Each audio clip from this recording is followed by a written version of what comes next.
नमस्ते मित्रों, श्री सत्य साई लक्ष्मी मोहन विद्यालय से गामिक प्रज्ञा एस आप सबका हार्दिक स्वागत करती हूँ। कक्षा 8 विषय हिंदी, इकाई 2 कच्छ की शेर।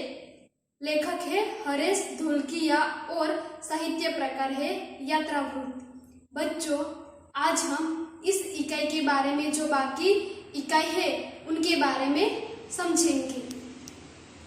बच्चों, इकाई 2 है कच्छ की शेर, जिसका लेखक है हरेश धोलकिया और साहित्य प्रकार है यात्रावृत्त।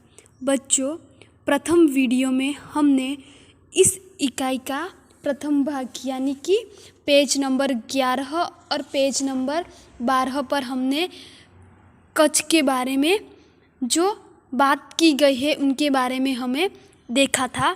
तो बच्चों, आज हम पेज नंबर 13 और 14 नंबर के पेज पर जो दिया हुआ है उनके बारे में समझेंगे। बच्चों, पेज नंबर 13 पर प्रथम पैराग्राफ, नलिया से 1 घंटे की यात्रा करने के बाद नारायण सरोवर अति प्राचीन पौराणिक धार्मिक स्थान आता है।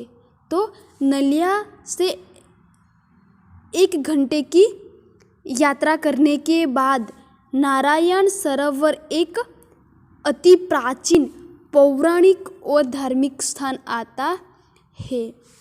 इस स्थान को रामायण काल का माना जाता है और नारायण सरोवर का जो स्थान है उसे रामायण काल का माना जाता है। बच्चों, ये सब आपको याद रखना है कि नारायण सरोवर पहुंचने के लिए नलिया से हमें कितने घंटे लगते हैं। नारायण सरोवर एक प्राचीन पौराणिक और धार्मिक स्थान है और उस स्थान को हम रामायण काल का माना जाता है। ये सारी बातें आपको यहाँ पर याद रखनी है। वहाँ कटेश्वर नामक दर्शनीय मंदिर है जहाँ से रावण गुजरा था और वहाँ पर कटेश्वर नामक एक दर्शनीय मंदिर है जहाँ पर कौन गुजरा था, जहाँ से रावण गुजरा था। यह पूरे भारत का प्राचीन स्थान माना जाता है और ये स्थान जो है वो पूरे भारत का एक प्राचीन पुराना स्थान माना जाता है। सूर्योदय और सूर्यास्त दर्शन यहाँ का बड़ा आकर्षण है और वहाँ आकर्षण का क्या केंद्र है कि सूर्योदय और सूर्यास्त के समय दर्शन करना यहाँ पर एक बड़ा आकर्षण का कारण माना जाता है। नारायण सरोवर के आगे की यात्रा में लखपत आता है जो अति प्राचीन स्थल है। नारायण सरोवर से आगे की जो हम यात्रा करेंगे तब एक लखपत नाम का अति प्राचीन स्थल आता है। गुरु नानक की चरण रोज से पावन इस भूमि पर गुरुद्वारा है। बच्चों, गुरुद्वारा का मतलब है कि सिखों का एक प्रार्थना स्थल। तो गुरु नानक की चरण रज, बच्चों चरण रज का मतलब है पाँवों की धूल। तो गुरु नानक की पाँवों की धूल से पावन यानी कि पवित्र हुई भूमि जो कहाँ पर है, जिसे हम गुरुद्वारा कहते हैं। तो गुरुद्वारा जो एक सिखों का एक प्रार्थना स्थल है और वह गुरु नानक की पाँवों की धूल से पावन हुई भूमि है। एक समय का समृद्ध शहर आज जीर्णावस्था में होते हुए भी दर्शनीय है। बच्चों, समृद्ध यानी कि धन दौलत से भरपूर। तो एक समय पर वो शहर समृद्ध धन दौलत से भरपूर था, आज जीर्णावस्था में होते हुए भी दर्शनीय है। जीर्णावस्था का मतलब है बच्चों टूटी फूटी हालत। तो एक समय का जो शहर था वो धन दौलत से भरपूर था और आज टूटी फूटी हालत में होने के कारण भी एक दर्शनीय स्थल है। यहाँ एक किला है, उसके बगल में पांद्रा खनिज संपत्ति के लिए प्रसिद्ध है। और वहाँ पर क्या है, एक किला है और उनके बगल में पानंद्र खनिज संपत्ति के लिए प्रसिद्ध है। पानंद्र नाम का जो स्थान है वो खनिज संपत्ति के लिए प्रसिद्ध है। साथ ही विद्युत निर्माण का यह केंद्र है और उनके साथ विद्युत निर्माण का भी वो केंद्र है।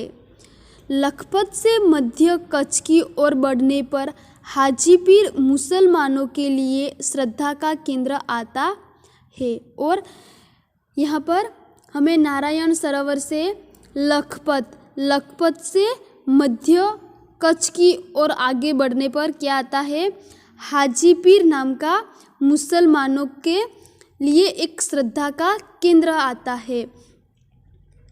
मध्य कच्छ के बीच में लखपत से मध्य कच्छ के ओर बढ़ने पर हाजीपीर मुसलमानों के एक श्रद्धा का केंद्र आता है। यहाँ पीर की मजार है। रेगिस्तान की झांकी यहाँ से होती है। और रेगिस्तान की झांकी का मतलब है दर्शन, तो रेगिस्तान का दर्शन हमें इस जगह पर से होता है।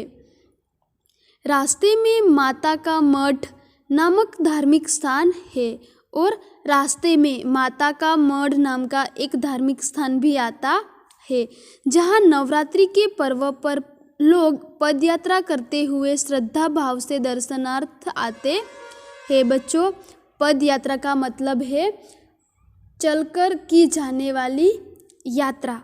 तो जहाँ माता का मठ नामक जो स्थान है वहाँ पर नवरात्रि के पर्व में लोग पगपाला चलकर ही यात्रा करते करते वो दर्शन करने के लिए आते हैं।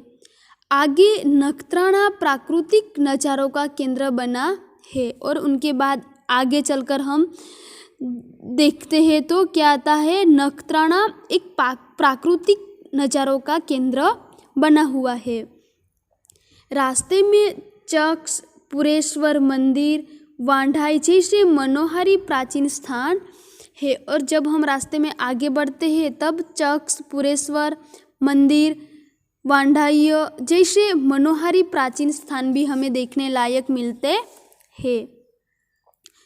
अब कच्छ का मुख्य केंद्र भुज आते ही उसके वैभव का परिचय होता है। और अब कच्छ का मुख्य केंद्र भुज, कच्छ का मुख्य केंद्र है भुज, और वह भुज आते ही उसके वैभव धन संपत्ति का, उनकी संपत्ति का हमें परिचय होता है। आईना महल, प्राग महल, टावर, स्वामीनारायण मंदिर, हिल गार्डन, हमीरसर तालाब, भुजिया पहाड़, लोक संग्रहालय, विश्वविद्यालय आदि के दर्शन करके हम आनंद ले सकते हैं। तो भुज में हम क्या क्या हमें देखने को मिलते हैं कि आईना महल, प्राग महल, टावर, स्वामीनारायण मंदिर, हिल गार्डन, हमीरसर तालाब, भुजिया पहाड़, लोक संग्रहालय, विश्वविद्यालय आदि के दर्शन करके हम आनंद ले सकते हैं। सन 2001 के भूचाल ने उसे खंडित किया। भूचाल का मतलब है बच्चों भूकंप, खंडित करना यानी कि तोड़ फोड़ देना। तो सन 2001 के भूचाल ने उसे खंडित कर दिया। तो लोगों ने उसे नए स्वरूप में पुनः निर्माण करके और सुंदर शहर बना दिया। तो जो भुज जो शहर है वो सन 2001 में भूकंप के कारण सब टूट गया था, और लेकिन लोगों ने उसे पुनः यानी कि फिर से नया निर्माण कर दिया और सुंदर शहर बना दिया है। भुज से उत्तर दिशा की ओर खावड़ा में काला डूंगर है, और भुज से उत्तर दिशा की ओर खावड़ा नाम का एक काला डूंगर है। पहाड़ पर चढ़कर रेगिस्तान की झांकी करना एक अनूठा अनुभव है। और वहाँ पर काला डूंगर पर चढ़कर रेगिस्तान की झांकी करना यानी कि रेगिस्तान का दर्शन करना एक अनूठा यानी कि अलग अनुभव है। सरकार एवं स्थानीय जनता द्वारा रणोत्सव का आयोजन होता है। बच्चों, रणोत्सव का मतलब है रेगिस्तान में मनाया जाने वाला उत्सव। तो सरकार एवं वहाँ की जो स्थानीय जनता है, लोगों है, उनका द्वारा वहाँ पर एक रणोत्सव का आयोजन होता है। देश भर से लोग यहाँ आते हैं और देश भर के सभी लोग वहाँ पर जाते हैं। सफ़ेद रेगिस्तान को देखना एक आनंददायी घटना है और वहाँ जाकर सफ़ेद रेगिस्तान को देखना हमारे लिए एक आनंददायक, आनंद देने वाला, आनंददायी यानी कि आनंद देने वाली बात है। भुज से अंजार भी जाया जाता है और भुज से हम अंजार भी जा सकते हैं। आगे बढ़ते हुए सृजन संस्था में यहाँ की प्रजा की हस्तकला का परिचय होता है। और जब हम भुज से अंजार जाते हैं और वहाँ से हम जब आगे बढ़ते हैं तब सृजन संस्था में यहाँ की यानी कि कच्छ भुज की प्रजा की उनकी जो हाथ की कला, हस्तकला का भी हमें परिचय मिलता है। जेसर तोरल की स्मृति में मंदिर बना है जो ऐतिहासिक स्थान है। और जेसर तोरल में स्मृति में एक मंदिर बना हुआ है जो एक ऐतिहासिक स्थान है। यहाँ से आदिपुर तथा गांधीधाम भी जा सकते हैं और वहाँ से हम आदिपुर तथा गांधीधाम भी जा सकते हैं। सूरजबारी नामक स्थान से हमारी कच्छ यात्रा पूर्ण होती है। कहाँ पर कच्छ की यात्रा पूरी होती है? सूरजबारी नामक स्थान से हमारी कच्छ की यात्रा पूर्ण होती है, जो अविस्मरणीय स्मृतियाँ छोड़ जाती है। अविस्मरणीय यानी कि कभी भी भूला न जाए, ऐसी स्मृतियाँ, ऐसी यादें वहाँ छोड़ जाती है। कहा जाता है कच्छ नहीं देखा तो कुछ नहीं देखा। क्या कहा जाता है कि कहावत है कि कच्छ नहीं देखा तो कुछ नहीं देखा। कच्छ गुजरात का गौरव है और दुनिया भर के लोगों के लिए किसी भी मौसम में दर्शनीय एवं आकर्षण का केंद्र है। तो बच्चों, कच्छ जो हमारा गुजरात का गौरव है और दुनिया भर के लोगों के लिए किसी भी मौसम में एक दर्शनीय एवं आकर्षण का केंद्र है। तो बच्चों, मैं आशा रखती हूँ कि कच्छ की शेर जो इकाई है जिसका लेखक कौन है? हरेश ढोलकिया। तो उन्होंने इस इकाई में हमें बहुत अच्छी तरह कच्छ का दर्शन कराया है। तो बच्चों, मैं आशा रखती हूँ कि आपको इस इकाई अच्छी तरह समझ आ गई होंगी। जो यहाँ पर मैंने शब्दार्थ लिखे हैं, ये शब्दार्थ आपको नोटबुक के अंदर लिखना है। बच्चों, यहाँ पर है अभ्यास। अभ्यास का प्रथम प्रश्न है।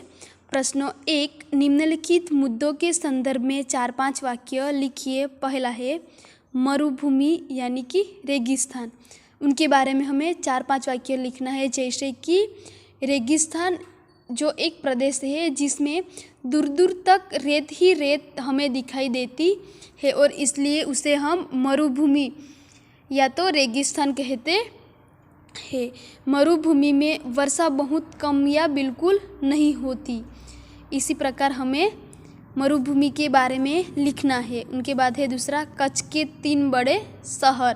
तो कच्छ के 3 बड़े शहर कौन से हैं? तो मांडवी, दूसरा है भुज और तीसरा है मुंद्रा।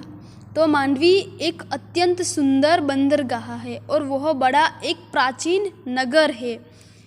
वहाँ पर राजमहल, पवन चक्कियाँ तथा समुद्र तट दर्शनीय स्थल है। इसी प्रकार आपको भुज और मुंद्रा के बारे में भी लिखना है। तीसरा है कच्छ के स्थित धार्मिक स्थल, तो कच्छ में भद्रेश्वर, नारायण सरोवर, लखपत तथा हाजीपीर जैसे मुख्य धार्मिक स्थल है, उनके बारे में भी आपको लिखना है। उनके बाद है कच्छ के ऐतिहासिक स्थल, तो कच्छ के ऐतिहासिक स्थल है धोलावीरा, लखपत, तो उनके बारे में भी आपको लिखना है। उनके बाद प्रश्न 2 है निम्नलिखित प्रश्नों के उत्तर दीजिए। प्रथम प्रश्न है आप अपनी पाठशाला में से किसी यात्रा पर गए हो तो उसका वर्णन अपने शब्दों में लिखिए। बच्चों यहाँ पर आपने आपकी पाठशाला में से किसी यात्रा पर आप तो गए ही होंगे और उनके बारे में यहाँ पर आपको वर्णन करना है। उनके बाद दूसरा है आपने की हुई किसी यात्रा का वर्णन करते हुए अपने मित्र को पत्र लिखिए। और आपने की हुई किसी यात्रा का वर्णन करते हुए आपको अपने मित्र को पत्र लिखना है। और उनके बाद प्रश्न 3 है दिए गए शब्दों मिले ऐसी पहेलियों का निर्माण कीजिए। और यहाँ पर बच्चों हमें ऐसी पहेलियाँ का निर्माण करना है जिस पहेलियों से हमें यहाँ पर जो शब्द दिए गए हैं इन शब्दों का हमें निर्माण,